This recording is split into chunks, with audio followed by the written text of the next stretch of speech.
Et salut à tous, c'est Kevin et on se retrouve aujourd'hui pour une nouvelle vidéo d'analyse crypto. Et aujourd'hui, en ce jeudi 2 février 2023, nous allons analyser ensemble la réaction du marché suite à l'annonce de la Fed et du marché américain concernant le taux directeur aux États-Unis. Alors, il faut bien comprendre que cette semaine, il s'est pas passé grand-chose, principalement pour cette raison.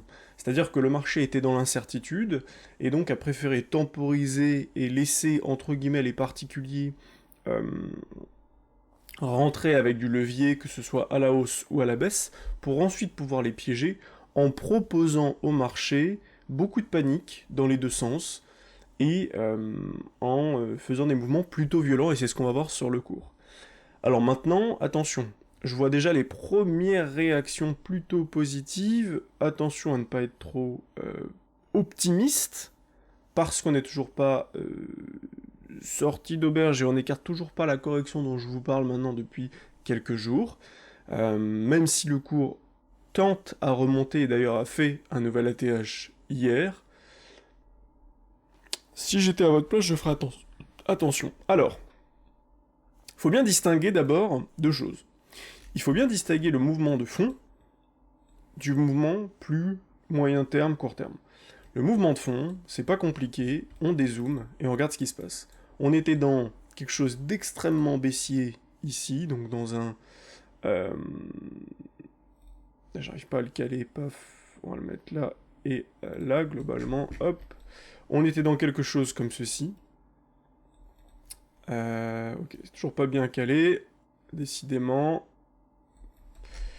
Oh, c'est pas possible. Voilà, paf. Et ça, on était là-dedans. Voilà, parfait. On avait donc ces touchettes ici et là, parfait. On a cassé, on n'a pas fait de W, on a commencé à redescendre. Euh, et ici, nouvelle divergence.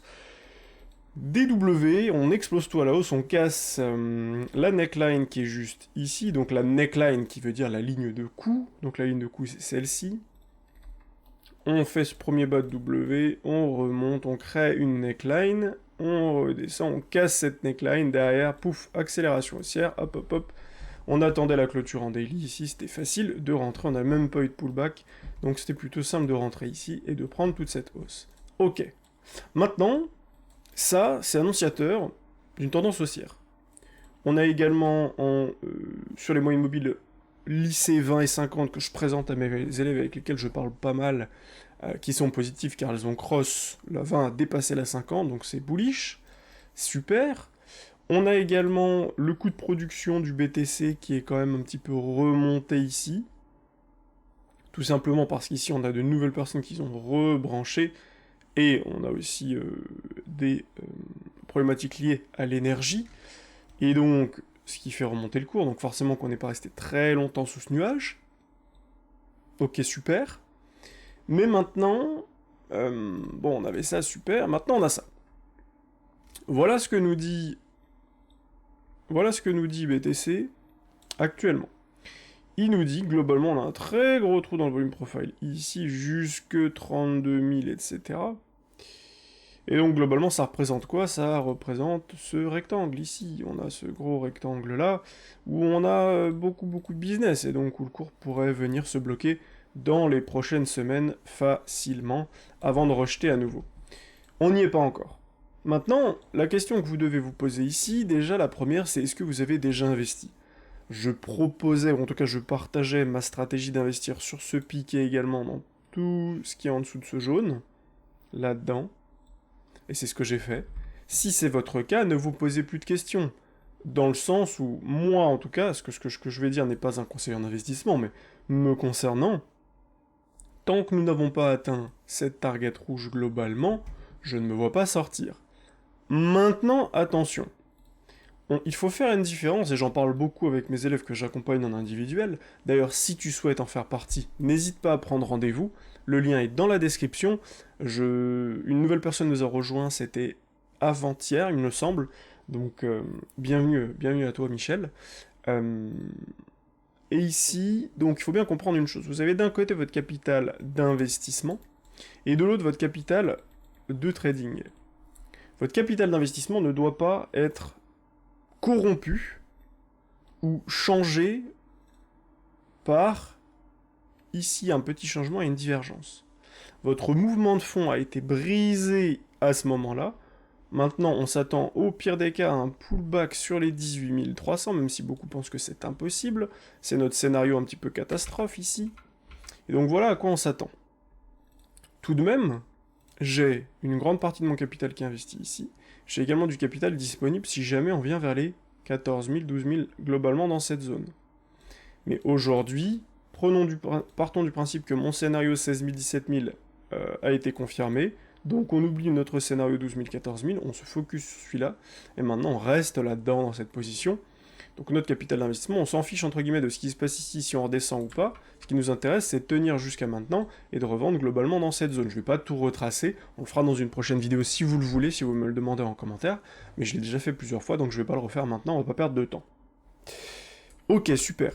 Maintenant, ça c'est pour la partie investissement, notre capital d'investissement.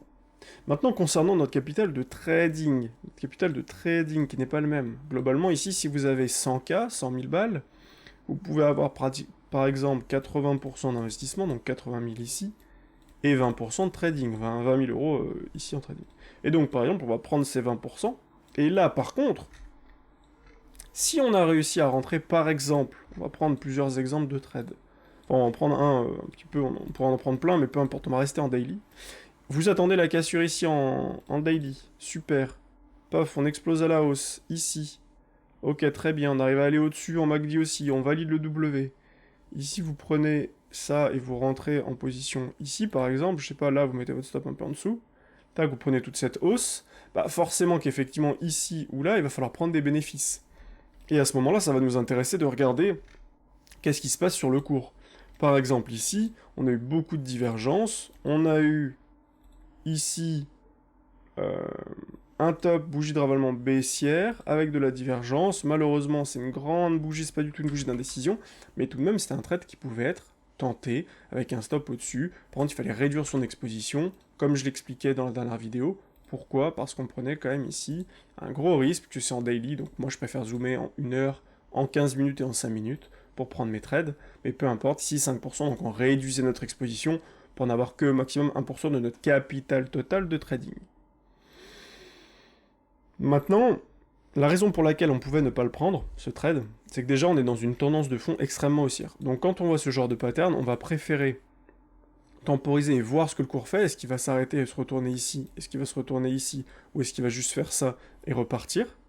Et en fonction, on va adapter notre trade plutôt pour le prendre en longue, parce qu'on considère que le cours est haussier, et qu'on reste maintenant dans une sorte de canal maintenant, comme ceci. Alors je vais vous prendre ça, tac, tac, tac, attends, c'est où?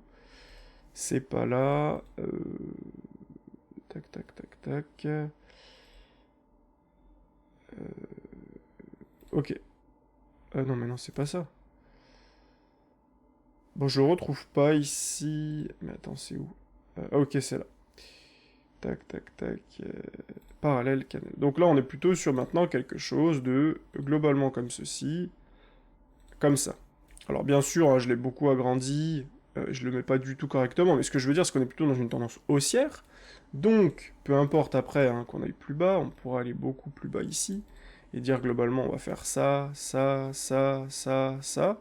Mais on est dans une tendance haussière. Du coup, toutes les baisses, on va plutôt les temporiser, et on va attendre d'arriver à la fin de la baisse pour pouvoir acheter, et tous les signaux ici de retournement haussier seront beaucoup plus prédictibles que les mouvements de baisse, qui seront plus de la correction rapide, des crashs soudains, quand, au dernier moment sur un mouvement, on a pas mal de personnes, je vais enlever tout ça, hop, qui investissent. Par exemple, je vous avais dit ici, pas de problème sur le mouvement, aucun problème, ça continue de monter. Ici, je vous dis attention, on diverge beaucoup entre ça, et je pense que le fait d'avoir cassé ce niveau, beaucoup de gens ici, après cette hausse, ont commencé à paniquer et à se dire, ceux qui voulaient acheter à 12 000, 14 000, quand c'est monté, ils ont commencé à se dire non mais ça va redescendre, on n'a pas cassé les sommets. Ici on les a cassés. Là on a cassé au-dessus de ça et ils se sont dit ok là il faut que j'investisse, je suis en train de rater le train. Et je pense que c'est ce qui a beaucoup fait que le marché s'est beaucoup leveragé, donc a eu beaucoup d'effets de levier. Beaucoup de particuliers ici sont rentrés avec énormément d'effets de levier, que ce soit en achat ou en short, mais principalement en achat, je pense. Et donc, c'est la raison pour laquelle je pense qu'il va y avoir une correction très prochainement. Maintenant, encore une fois, il ne faut pas avoir juste un ressenti, une pensée, il faut se baser sur des indicateurs, et c'est ce que je répète beaucoup à mes élèves, parce que c'est le plus important, d'avoir des indicateurs concrets, factuels, sur lesquels on va pouvoir se baser pour faire une analyse. Donc là, on voit qu'effectivement, hier, on est venu chasser, on a fait une belle mèche ici, on est revenu tout en bas, puis on est remonté, on est carrément revenu plus haut, on a fait un plus haut, pour l'instant, bah on est toujours bloqué là-dessous, en fait. Et d'ailleurs, même hier, bon, bah, on est resté bloqué en dessous, pas de problème. Donc oui, on a chassé, c'est très bien. Mais attention, d'ailleurs, on avait un beau trade à faire. Ici, ah mince, qu'est-ce qui... Ah oui, non, je dois pas être connecté sur le bon compte. Ok, bah, c'est pas grave. Mais oui, ce que je voulais dire, c'est que... Ici, on avait un beau trade en 15 minutes, bah, c'est pas grave, je vous présenterai... je présenterai à mes élèves. On n'est toujours pas sorti d'auberge. On n'a toujours pas dépassé ça. On diverge fortement, on refait un nouveau plus haut, mais on continue de diverger fortement, donc honnêtement, même si on voit le cours monter un petit peu, vers les 25-26 000 max, franchement, je m'attends à une grande baisse derrière, donc attention, prenons le temps. Pareil pour Ethereum, hein, on a fait une super journée de reprise, très bien, encore ici, on refait un nouveau top, super, mais on est toujours bloqué sous cette résistance. Et si on n'a pas une fin de semaine pépite explosive, il faudra faire attention. Donc me concernant, j'ai pris des trades, actuellement je prends des trades très court terme en 5, 15 minutes, 1 heure, parce que je trouve que le marché est plutôt facile à lire dans ce range. Je vais un petit peu ralentir la cadence ici parce que je m'attends maintenant à une réponse un petit peu plus explosive. Honnêtement, je suis plutôt bearish sur ce mouvement, mais encore une fois, je préfère me mouiller et avoir tort, plutôt que de faire comme la plupart des gens. Parfois je regarde leurs vidéos, mais quand je vois des vidéos de Vincent Gann, Le Trône et d'autres, qui globalement font des analyses un peu neutres, un peu creuses, en disant des analyses qui parfois sont intéressantes théoriquement parlant, mais dans la pratique c'est moins le cas. Parce qu'ils vont vous dire, bon bah globalement ici ça temporise, on sait pas trop, soit ça monte et on va dans cette box, soit ça descend et on retourne ici. Oui bah super, mais ça ne donne pas d'indication en fait sur ce que tu penses.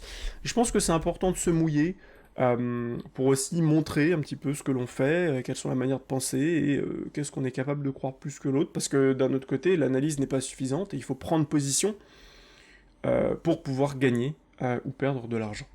Donc voilà ce que je voulais vous dire. D'un autre côté, S&P, donc j'étais un petit peu dégoûté. Hier, je voulais vous faire une vidéo express pour pas que vous vous enflammiez sur ce que je vous disais hier tout de même, parce que on a eu un point haut, de la divergence, bougie de ravalement baissière, derrière bougie de ravalement haussière, ce qui annule notre mouvement, et ça c'était important de le voir rapidement, ce qui pouvait nous permettre de sortir et de ne pas faire n'importe quoi, en plus de la journée d'hier qui allait forcément être explosive à la baisse et à la hausse. Toujours attention. Maintenant le S&P est plus bullish que BTC je trouve, même s'il continue de diverger, il a quand même fait un nouveau plus haut et on a été bloqué vraiment sur un plus haut, on a clôturé sur un plus haut. On est toujours bloqué sous cette dernière clôture ici, enfin sur cette dernière mèche, et derrière, on n'a plus grand chose qui peut nous embêter pour aller direction le point rouge. Et en plus de ça, on a le dollar qui a cassé à la baisse, alors attention, le dollar ici qui diverge fortement, donc il pourrait avoir une vraie reprise, je considère, du dollar. On est venu chasser en dessous, c'est très bien, mais attention. Ce qui est sûr, c'est que, selon moi, il n'y a pas 50 solutions. Soit effectivement on se reprend dès maintenant, soit on va aller encore un peu plus bas sur le dollar, mais il y a bien un moment donné où ici on devrait se reprendre avec un beau nœud ici, plus les 0,68 du grand mouvement, et donc qui pourrait faire mal au S&P, au BTC. Donc voilà, j'espère que cette vidéo vous a plu. Si c'est le cas, n'hésitez pas à vous abonner, à liker la vidéo. On est bientôt 600 abonnés, donc j'aimerais vraiment les atteindre très très rapidement. Et rendez-vous dans les 1000 abonnés, on espère très rapidement. C'était Kevin, je vous souhaite une belle journée, je vous dis à demain pour une prochaine vidéo. Ciao ciao.